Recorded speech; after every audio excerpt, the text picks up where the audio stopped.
যুবক যৌবনে থাইকা, পুরুষ পুরুষত্বে থাইকা, নারী নারীত্বে থাইকা, পদালা পদে থাইকা, আধিপত্যওয়ালা আধিপত্যে থাইকা, সম্পত্তিওয়ালা সম্পত্তি পাওয়ার পরে, মিলওয়ালা মিল পাওয়ার পরে, ফ্যাক্টরিওয়ালা ফ্যাক্টরি পাওয়ার পরে, হাটওয়ালা হাট পাওয়ার পরে, বাজারওয়ালা বাজার পাওয়ার পরে, রোডওয়ালা রোড পাওয়ার পরে, ঘাটওয়ালা ঘাট পাওয়ার পরে, প্রত্যেক ব্যক্তি পাওয়ার পরে যখন আল্লাহর থেকে ভুলা যায়, আল্লাহর থেকে দূরে সরে, তো আল্লাহ জিজ্ঞাসা করে কাছের থেকে আইসা, হাল ওয়াজাদতা আজওয়াদা মিন্নি, আমার চেয়ে বড় দাতার সন্ধান কি তোর কাছে আছে? বলেন, আছে নাকি? হ্যাঁ, কর্ম ছাড়া বেতন কে দিবে? আছে কেউ দেওয়ার? কোন কোম্পানির মালিক আছে যে কর্ম লাগবে না, মাসের শেষে বেতন নিয়ে যাইস? হ্যাঁ, দুনিয়ার তুই তো রীতি তো উল্টা, যতটুকু খাটায় অতটুকু তো দেয় না, ঠিক না? যত কম দিয়া পারে, ঠিক না? খাটাবে 12 ঘন্টা, বেতন দিবে 6 ঘন্টা, ঠিক না? খাটাবে 18 ঘন্টা, বেতন দিবে 8 ঘন্টা, ঠিক না? এটাই তো দুনিয়ার রীতি। আল্লাহ তো সব ফিরিয়ে দিতেছে। অক্সিজেন কে দেয়? হায় হায়, 1 টাকা লিটারও যদি অক্সিজেনের দাম আল্লাহ রাখতেন, তাইলে বর্তমানে দুনিয়াতে 800 কোটি মানুষ, পূরণ দেন 550 দিয়া, দেখেন কত লিটার হয়। 1 টাকা যদি পার লিটার হতো, তাহলে আমাদেরকে ডেইলি 550 লিটার অক্সিজেনের জন্য 550 টাকা দিতে হতো। যদি পার শ্বাসে 1 পয়সা হইতো, 1 পয়সা, এটা দিয়া ভাবেন, এটা দিয়া যুবক পায়ে হাত রেখা বলি, এটা দিয়া ভাবো, হইতে পারে বিবেকের পর্দা খুলতে পারে। আর যদি না করলো, তাহলে দুনিয়ার জীবনটা কেটে যাবে। কোন প্রতিরোধ করার কোন মেশিন আসে নাই যে দুনিয়ার জীবনের গতির উপরে প্রতিরোধ তৈরি করবে, বাধাগ্রস্ত করবে। কোন মেশিন আসে নাই। এই গতিকে রোধ করবে, আমাদের জীবনের যাত্রার গতিকে রোধ করবে। আপনি বসে আছেন, যাত্রা কিন্তু চলমান। আপনি ঘুমায় আছেন, যাত্রা কিন্তু চলমান। আপনি বেহুশ আছেন, তারপরও যাত্রা চলমান। আখিরাতের যাত্রা কিন্তু থাইমা নাই। দুনিয়ায় কোনো মেশিন আসে নাই যে প্রতিরোধ করবে, কোন পাওয়ার ব্যাংক আসে নাই ভৈরা রেখা দিবে। বিদ্যুৎ ভৈরা রাখা যায়, জীবন ভৈরা রাখা যায় না, কেটে যাবে এটা। এই জন্য একটু ভালো মতে বুঝি, ভালো মতে বুঝি। শ্বাসের উপরে যদি বিল ধরতেন, তাইলে 1 পয়সা, 1 শ্বাস 1 পয়সা, তাইলে ডেলি 1600 টাকা বিল দিতে হইবে। 1600 টাকা, বিশ্বাস হয় না?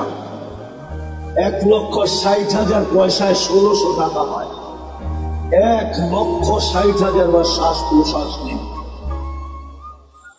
যদি পার ডায়ালিসিসে 100 টাকা হইতো, পার ডায়ালিসিস, একবার ডায়ালিসিস করতে কয় টাকা লাগে চেয়ারম্যান সাহেব? কত? আরে আমি 4 থেকে 4,500 টাকা লাগে। 3,000 ভালো জায়গায় করাইলে 4,500 টাকা।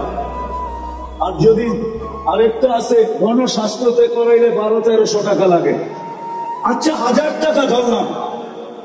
আল্লাহ যদি পার ডায়ালিসিসে 100 টাকা নিতেন, 100, তো ডেলি 3700 টাকা ডায়ালিসিসে দিতে হতো।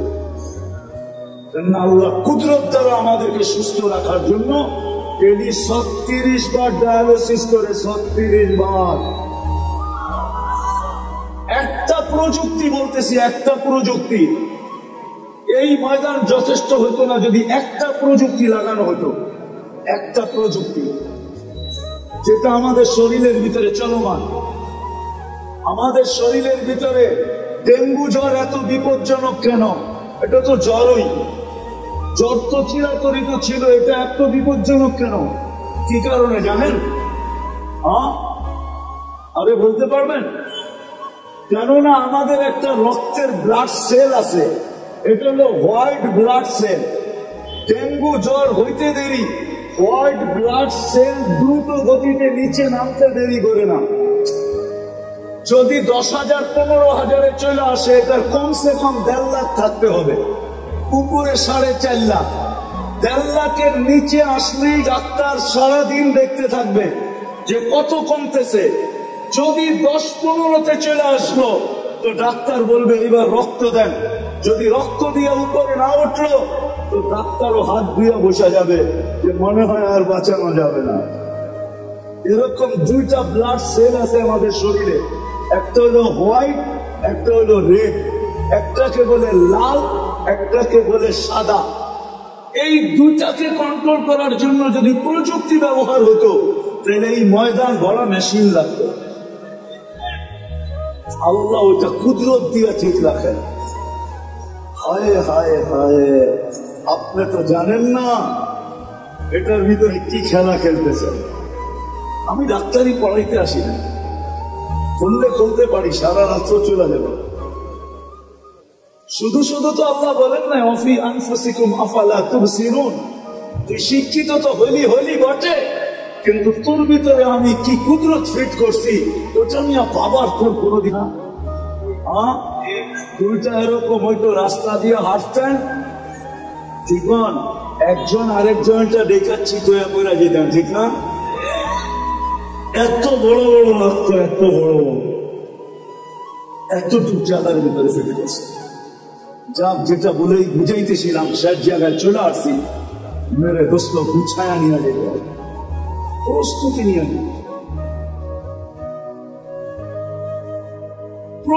নিয়ে যেতে হবে, নিজেকে বেড়া নিয়ে যেতে হবে। সদিচ্ছায় আসি নয়, সদিচ্ছায় যাব না, চিরদিন এখানে থাকবো না। এটাই সত্য। নিজেকে বেড়া নিয়ে যেতে হবে, গুছায়া নিয়ে যেতে হবে, প্রস্তুতি নিয়ে যেতে হবে। এই ছোট সময়টার ভিতরে ওইখানে সময় পাওয়া যাবে কিন্তু মূল্য পাওয়া যাবে না। ওইখানে সময় পাওয়া যাবে। আজকে তো সারা দিনে একবার আল্লাহ বলার সুযোগ হয় না। এই মজমায় আছে এরকম যুবক যে সারা দিনে একবার মনের থেকে আল্লাহকে ডাকে না, আল্লাহ বলে না একবার। এই মজমায় আছে সারা দিনে 200 বার আল্লাহ আল্লাহ বলে না, সকালে 100, বিকালে 100। আছে এই মজমা, বেশিরভাগই এই মজমায় আছে এরকম লোক সারা বৎসরে একবার কোরআনটাকে নিয়ে পড়তে তো জানে না, কোরআনটাকে নিয়ে একবার একটা চুমা দেয় না, এরকম করে একটা চুমা দেয় না একবার বৎসরে। রাগ হয়ে গেলেন? অথচ ভালোবাসা যদি চুমা দিতেন তাহলে ওয়াদা তো ছিল আমিও তোকে ভালোবাসা চুমা দিব, আমিও তোকে ভালোবাসবো। তুই আমার কালামকে চুমা দিলি, আমি তোকে ভালোবাসি, বাসবো না তো বাসবো না কেন? না বাইসা যাবো তো যাবো কোথায়? আমিও তোকে ভালোবাসবো। ছোট জীবনটাকে বোঝা দিতে হবে। চিরদিন নিজের ইচ্ছায় আসি নাই, নিজের ইচ্ছায় যাব না, চিরদিন এখানে থাকবো। এটাই আল্লাহর দাবি। কোরআন এটাই বলে, আতিউল্লাহ, কোরআন এটাই বলে আল্লাহকে মানো, জীবনটা গড়ে আসো। কোরআনের দাবি এটাই, জীবন করা, প্রস্তুতি নেওয়া, চলে যেতে হবে। কিন্তু আরেকটা কথাও বলে দিই, সন্দেহ মানুষ থাকতে পারে যে মনে হয় দুনিয়ার কিছু ওইখানে, দুনিয়া টাকা পয়সা চলুক আর না চলুক সম্পর্ক মনে হয় চলবে। ওরকম লোকের সাথে সম্পর্ক হলে চলবে, কিন্তু বাকি অন্য কোনো সম্পর্ক চলবে না। ওরকম লোকের সাথে যদি সম্পর্ক হয়, নিয়ে যেতেছি আমি, নাইলে চলবে না। যদি বংশ চলতো তাহলে আবু তালেবের জন্যই চলতো, যদি সম্পর্ক চলতো তাহলে আবু তালেবের জন্যই চলতো। কিন্তু এটা চলবে, প্রস্তুতির সাথে চলবে, প্রস্তুতিহীন চলবে না। আপনি যত উঁচা গড়েই জন্ম নেন না কেন, যত উঁচা গড়েই জন্ম নেন না কেন, আবু তালেবের চেয়ে বেশি মুহাম্মদুর রাসূলুল্লাহর রক্ত, আবু তালেবের শিরার রক্ত একই রক্ত দুই শিরায়, অথচ মুহাম্মদুর রাসূলুল্লাহ সাল্লাল্লাহু আলাইহি ওয়াসাল্লামের দূষিত রক্ত পান করতে দেরি, আল্লাহর রাসূলের মুখ থেকে ঘোষণা আসতে দেরি হয় নাই, তোর শরীর জাহান্নামের উপরে হারাম। অথচ আবু তালেবের শরীরে আর মুহাম্মদুর রাসূলুল্লাহর শরীরে একই রক্ত দৌড়াইতেছিল, কোনো কাজে দেয়। আমাদেরও প্রস্তুতির সাথে সম্পর্ক কাজে দিবে, এটা আমি মানি, এটা আমি অস্বীকার করি না। প্রস্তুতির সাথে সম্পর্ক কাজে দিবে, নাহলে কোরআন কেন বলবে, কোরআন কেন বলবে, কোরআন কেন বলবে যে তোমাদের তোমাদের পরিবার পরিজনকে তোমাদের সাথে মিলায় ওয়ালহাকনা বিহিম যুররিয়াতাহুম, প্রস্তুতির সাথে চলবে, ওয়ালহাকনা বিহিম যুররিয়াতাহুম চলবে। এই জন্য আল্লাহর দাবি হলো প্রস্তুতি নিয়ে দিতে হবে। রাজি? হ্যাঁ ইনশাআল্লাহ, না মনের থেকে না মুখের থেকে? প্রতিজ্ঞা? বিলকুল। দেখি কে কে প্রস্তুতি নিতে রাজি। আল্লাহ কবুল করো আমার। কিন্তু একটা প্রশ্ন হতে পারে, আল্লাহ আপনি বলতেছেন আপনাকে মানার দ্বারা প্রস্তুতি নিব, কিন্তু আপনাকে মানবো তো মানবো কি করে?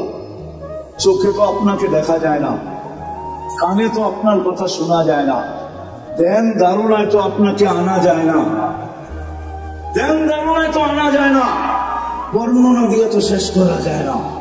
দুনিয়ায় সামান্য পদস্থ মানুষ হলেই সিরিয়ালের জন্য মাসের পর মাস অপেক্ষা করতে হয় না? নাই বাংলাদেশে এরকম কোন ডাক্তার আছে? 3 মাস 4 মাস আগে সিরিয়াল নিতে হয়, ঠিক না? সামান্য একজন ডাক্তার, ঠিক না? কি আরে রাগ হয়ে গেলেন বুঝি, ঠিক না? কত মানুষ ওনার হাতে ভালো হয়েছে, আবার কত মানুষ ওনার হাতে আজিম পুরো গেছে, ঠিক না? না যায় নাই, না যায় নাই। বড় ডাক্তারের হাতে মানুষ মরে বেশি, এটা জানেন? ছোট ডাক্তার তো ভয় পায়, এই জন্য খালি রেফার করে। কি করে? সব মুসিবত বড় জনের কান্দে পড়ুক, আমার কান্দে পড়ার দরকার নাই। আবারও এটাও ভাবে আজিমপুরের কাছ দিয়ে গেলে আমার চেহারা ঢেকে যেতে হবে, খামাখা এটাও দরকার নাই, বড় ডাক্তারের কাছে পাঠায় দেয়, ঠিক না? 1 মাস 2 মাস 3 মাস আগে সিরিয়াল নিতে হয়, ঠিক না? একজন মানুষ হয়ে যদি 3 মাস পর্যন্ত ঘুরতে হয়, তাহলে আল্লাহ তো আল্লাহ, ঠিক না? আল্লাহ চিনেন? আল্লাহকে তো চোখে দেখা যায় না, কথা শোনা যায় না কানে, ধ্যান ধারণায় আনা যায় না, বর্ণনা দিয়ে শেষ করা যায় না। আল্লাহ তো আল্লাহ না, আল্লাহ তো রহমান, আল্লাহ তো রহিম, আল্লাহ তো মালিক, আল্লাহ তো কুদ্দুস, আল্লাহ তো সালাম, আল্লাহ তো মুমিন, আল্লাহ তো মুহাইমিন, আল্লাহ তো আজিজ, আল্লাহ তো জব্বার, আল্লাহ তো মুতাকাব্বিরুল খালিকুল বারিকুল মুসাব্বিরুল গফফারুল কহ্হারুল ওয়াহ্হাবুর রাজ্জাকুল ফাত্তাহুল আলিমুল কাবিদুল বাসিতুল খাফিদুর রাফিউল মুইজ্জুল মুদিল্লুস সামিউল বাসীরুল হাকামুল আদলুল লতীফুল খবীরুল হালিমুল আযীমুল গফুরুশ শাকুরুল আলিয়ুল কবীরুল হাফিজুল মুকিতুল হাসিবুল জলিলুল করিমুল রকিবুল মুজিবুল ওয়াসি আল হাকিমুল ওয়াদুদুল মজিদুল বাঈসুশ শাহীদুল আকুল ওয়াকিলুল কবিয়ুল মতিনুল ওয়ালিদুল হামিদুল মুসি আল মুবদি আল মুঈদ আল মুহয়ি আল মুমীত আল হাইয়্যু আল কাইয়্যুম আল ওয়াজিদ আল মাজিদ আল ওয়াহিদ আল আহাদ আল সামাদ আল কাদির আল মুক্তাদির আল মুকদ্দম আল মুআখ্খার আল আউয়াল ওয়াল আখির আল যাহির ওয়াল বাতিন আল ওয়ালি আল মুতাওয়ালি আল বার আল তাওয়াব আল মুনতাকিম আল আফু আল রাউফ মালিক আল মুলক যাল জালাল ওয়াল ইকরাম আল মুকসিত ওয়াল জামি ওয়াল গনি ওয়াল মুগনি আল মানি আল দার আল নাফি আল নূর আল হাদি আল বদি ওয়াল বাকি আল ওয়ারিস ওয়াল রশিদ আস সাবুর জাল জালালু। আল্লাহ তো 99 পদের মালিক, 4 পদের শুরু নেই শেষ নাই। তাকে পাবো তো পাবো কি করে? পাইলেই জীবন গড়া হবে, ওছানো হবে। পাবো তো পাবো কি করে? আল্লাহ বলতেছে আতিউর রাসূল, মেনে নিলাম, দাবি ফিরায় নিলাম। প্রশ্ন যখন উঠা গেছে, জানি না ওলামা একমত হবে কিনা, আমার তাখায়্যুল বলে আল্লাহ দাবি ফিরায় নিলেন। তারপরে বললেন আতিউর রাসূল, আমার বন্ধুকে মানলেই হবে। আমার বন্ধুকে, আরেক জায়গায় কোরআনে বলছে মান আতা আর রাসূল ফাকাত, আমার বন্ধুকে মানলো তো আমাকে মানলো। আমার বন্ধুকে মানো, বন্ধুকে মানলেই হবে। সম্মেলন তো এদিকের জন্য ওইদিকে চাইতেও পারতেছি না। আজকে তো উম্মত বন্ধুকে চিনে না, নিজের নবীকে চিনে না। নবী সম্বন্ধে কোনো ধারণা নাই আমাদের, নবী সম্বন্ধে কোনো ধারণা নাই। দেখি আপনাদের ভিতরে দিল আছে কিনা, একটু টাচ দিয়া দেখি। আল্লাহ সহজ করছেন, আমার বন্ধুকে মানো, আমার বন্ধুর অনুগত্য হোক, তাইলে আমার অনুগত্য হবে। আমার বন্ধুকে মানলেই আমার মানা হবে, আর আমি কিচ্ছু চাবো না। বন্ধু পক্ষে তো আমি পক্ষে। কোরআনও বলতেছে, কোরআন ওয়াস্তাগফারা লাহুর রাসূল লাওয়াজাদুল্লাহ তাওয়াবার রহিমা। ওয়াস্তাগফারুল্লাহ ওয়াস্তাগফারা লাহুর রাসূল, আল্লাহর কাছে মাপ চাইলো তো আল্লাহ তার দিকে দেখবে না, বন্ধুর দিকে দেখবে। বন্ধু কি বলে? বন্ধু যদি খালি ইশারা করে দিল, ইশারা ওয়াস্তাগফারা লাহুর রাসূল লাওয়াজাদুল্লাহ তাওয়াবার রহিমা, আল্লাহ বলে সব গুনাহ মাফ করে দিব। তুই কত গুনাহ করছিস, কি কি করছিস, এটা আমার দেখার বিষয় না। বন্ধু পক্ষে তো আমি পক্ষে। কিন্তু উম্মত তো বন্ধুই চিনে না, কি করলো এটাও জানে না, কি করতেছে এটাও জানে না, কি করবে এটাও জানে না। আজকে তো উম্মত নবী চিনে না। যদি চিনতো তাহলে আমাদের দেশে আবার কাদিয়ানি হয় কি করে? যেখানে মানুষ চিনে, আসল নকল চিনে। হ্যাঁ, যেই ব্যাংকে নকল টাকা চিনার মেশিন থাকে, ওই ব্যাংকে কি নকল টাকা জমা দেওয়া যায় নাকি? ও তো মেশিনে চেক করে নিবে, ঠিক না? হ্যাঁ, খালি জমা দিতে গেলেই হবে, শুধু চেক করে টাকা ছিঁড়া ছেড়া দিবে না, বরং হাত করি লাগে জেলখানায় ঢুকায়া দিবে। তাই আমাদের দেশে কি করে হয় কাদিয়ানি? বুঝা গেল নবী ছিল না। নবী ওলামারা রাগ হয়ে যায় না। আজকে যুবকরা নবী ছিল না, স্কুল কলেজ আলাদা ছিল না, ইউনিভার্সিটি আলাদা ছিল না, জেনারেল শিক্ষিত আলাদা ছিল না, সাধারণ মানুষ নবী ছিল না। নবী কি করলো এটা জানে না, মা বোনরা চিনে না। নাইলে ওই ফাঁদে পা দেয় তো দেখে। বরং এটা হতো, তাও তো আমাদের দেশের না, ইম্পোর্টেড জিনিস। কি ইনপুট করা বাহিরের জিনিস, ঠিক না? কাদিয়ান কি আমাদের দেশে নাকি? এটা তো পাঞ্জাবে। এই দেশে এসে জায়গা নিল কি করে? আমরা চিনি না দেখা জায়গা নেওয়ার সুযোগ পাইছে। যদি চিনত তাহলে প্রথম যেই ব্যক্তির কাছে আসছিল ওই চিতা পিটা করে ভিসা ছাড়া বর্ডারের ওই পারে দিয়ে আসতো। আমাদের উম্মত চিনে না নবীকে, অথচ আল্লাহ তো বলতেছে আমি আমার দাবি ফিরত নিলাম, আমার বন্ধুকে মানলেই হবে। বন্ধুকে মাইনা দেখাও। আর আমরা তো আল্লাহর বন্ধুকে চিনি না, কার উম্মত হলাম এটাও জানি না। আয় উম্মতে মুহাম্মাদি, সমগ্র মানব জাতির মাথায় মুকুট একটা। কয়টা? কয়টা? কয়টা? ওয়ালাকাদ কাররামনা বনি আদম, শ্রেষ্ঠত্বের একটা মুকুট। আমাদের মাথায় মুকুট কয়েকটা? কয়েকটা, একটা না। শুধু উম্মতে মুহাম্মদী হতে পারার কারণে প্রথম মুকুট ওয়ালাকাদ কাররামনা বনি আদম, মানুষ হিসাবে একটা মুকুট। দ্বিতীয় আমাদের মাথায় আরেকটা মুকুট, কুনতুম খায়রা উম্মাহ, তোমাদের চেয়ে উত্তম উম্মত নাই, এটা হলো দ্বিতীয় মুকুট। তৃতীয় আরেকটা মুকুট, ওয়াজতাবাকুম, আমি তোমাদেরকে কুদরতি হাত দিয়া নির্বাচিত করছি, এটা আরেকটা মুকুট। আরেকটা দেখাবো, আরেকটাও দেখাই। তোমাদের মাথায় চতুর্থ মুকুট, শুহাদা আলান নাস, শুহাদা ويكون الرسول شهيدا عليكم وتكونوا شهداء على الناس। উম্মতে মুহাম্মাদী, কিয়ামতের দিন আমি তোমাদেরকে আমার পক্ষে সাক্ষী হিসাবে আমার পাশে দাঁড় করাবো। এই উম্মত সমস্ত উম্মতের উপরে সাক্ষী হবে। বলেন সাক্ষী আর আসামি এক জায়গায় দাঁড়ায়, তাইলে বুঝা গেল আমরা কিয়ামতের মাঠে ইনশাআল্লাহ দাঁড়াবো না, আমরা তো আল্লাহর পাশে দাঁড়াবো। জালালউদ্দিন সুয়ুতী রহমতুল্লাহ আলাইহি লেখছেন, আমরা আরশের পাশে স্টেজ হবে, স্টেজ, আমরা ওই স্টেজে দাঁড়াবো। অনেক সময় পার হয়ে যাবে যদি আমি মুকুট দেখাইতে থাকি আপনাদের। উম্মত হওয়ার কারণে যে মুকুট দিচ্ছে, দেখি আজকে দিলের ভিতরে দিল আছে কিনা।